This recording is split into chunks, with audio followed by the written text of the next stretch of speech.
Hey everybody, today let's get on Ballotpedia and take an updated look at the state trifectas for 2025. We'll see what the changes are for this year. We'll also look at the historical changes for each state. So if you're unfamiliar with what a trifecta is in politics, it's defined right here. It's the same political party for governor as well as the state legislature. That's usually going to be the House and the Senate. They also have trifecta plus on here. That's going to be the same thing, but you've also got control of the state's highest court. And they have a trifecta with supermajority. That's kind of self-explanatory, but that's going to be having a supermajority in that legislature. In this, we're going to just focus on trifecta. So the quick update here after the recent elections here in 2024 is we've got 15 Democratic trifectas, 23 Republican trifectas, and the remaining 12 are going to be divided government. So a lot of polarization out there, but Republicans come out with 8 more trifectas. Going back to 1992, if you're looking for the high point for both parties, it's going to be 18 for the Dems in 1993 and 26 for the GOP. That was in 2018.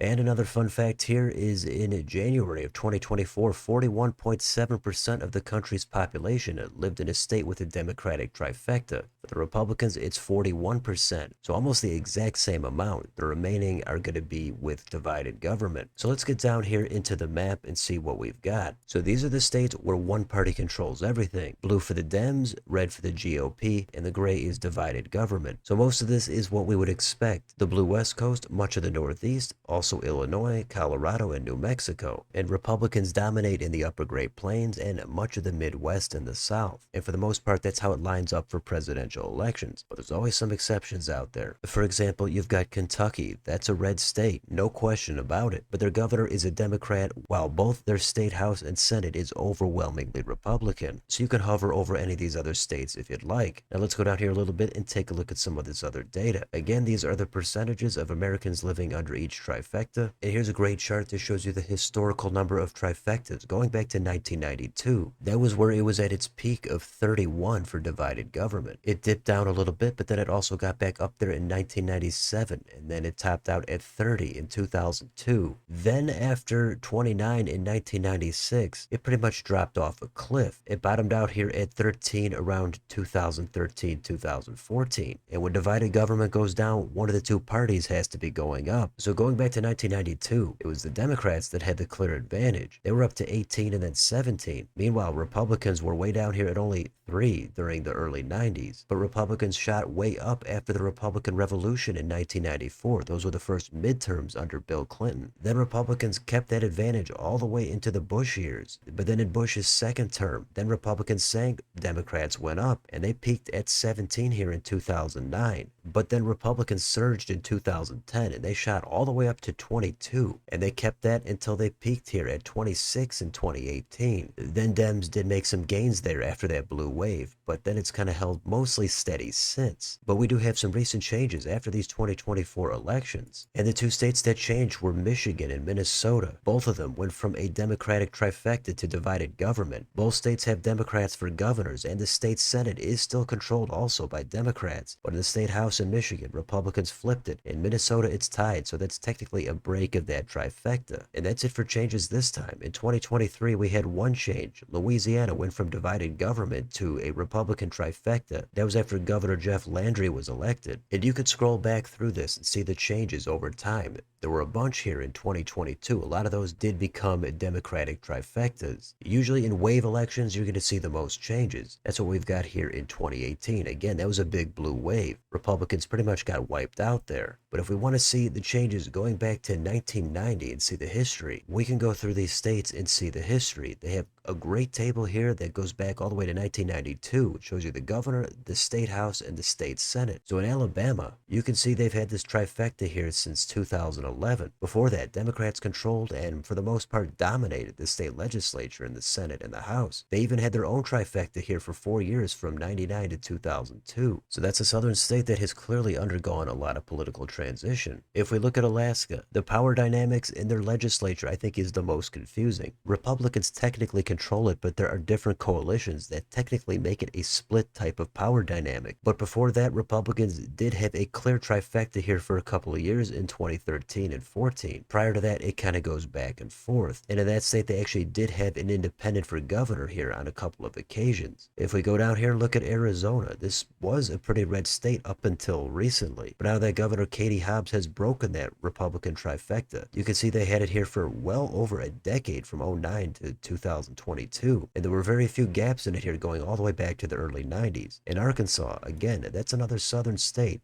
and Republicans currently have an easy trifecta here, and they've had that since about 2015. Just 2 years before that, Democrats had their own trifecta from '07 to 2013. Most southern states were not really all that red until early last decade. What about California? That's a blue state, and it's the most populous state in the country. And Democrats have had a long-standing trifecta there going back to 2011. That was after Governor Arnold Schwarzenegger left office. Even prior to that, Republicans did not have a ton of success going back to the early 90s. In Colorado, that's another blue state, and Dems have had a trifecta here since 2019. But Republicans did have their own trifecta actually in 2004 and 3. So you never know what's going to happen in the future, but you could definitely see a lot more red here prior to 2007. In Connecticut, that's another blue state in the Northeast. And you can see the Dems here have had a trifecta. That goes all the way back to 2011. Before that, Republicans did have the governor's mansion for a number of years, but in the legislature, Dems still did dominate. In Delaware, that's another fairly blue state, and Dems have controlled the state Senate all the way back since 1992. Republicans did have the House for a bunch of years up through 2008, but Republicans have not held the governor's mansion since 1992. How about Florida? Take a look at this one. We've got Republicans totally dominating. The only moment they did not have a trifecta since 1999 was in 2010. That was when Governor Charlie Crist became an independent. Dems did have a trifecta here back in 1992. In Georgia, Dems had a trifecta all the way through 2002. Then since 2005, Republicans have swept everything. How about Hawaii? Very blue state. And Dems have controlled everything except during the 8 years when Governor Linda Lingle held the governor's mansion. And look at Idaho. That's a very red state. Republicans have held everything there since 1995. Prior to that, there was a Democrat for governor. So you can go through every one of these states if you'd like. I'm not going to go through every single one of these, but you can see some states that we think of as blue or red,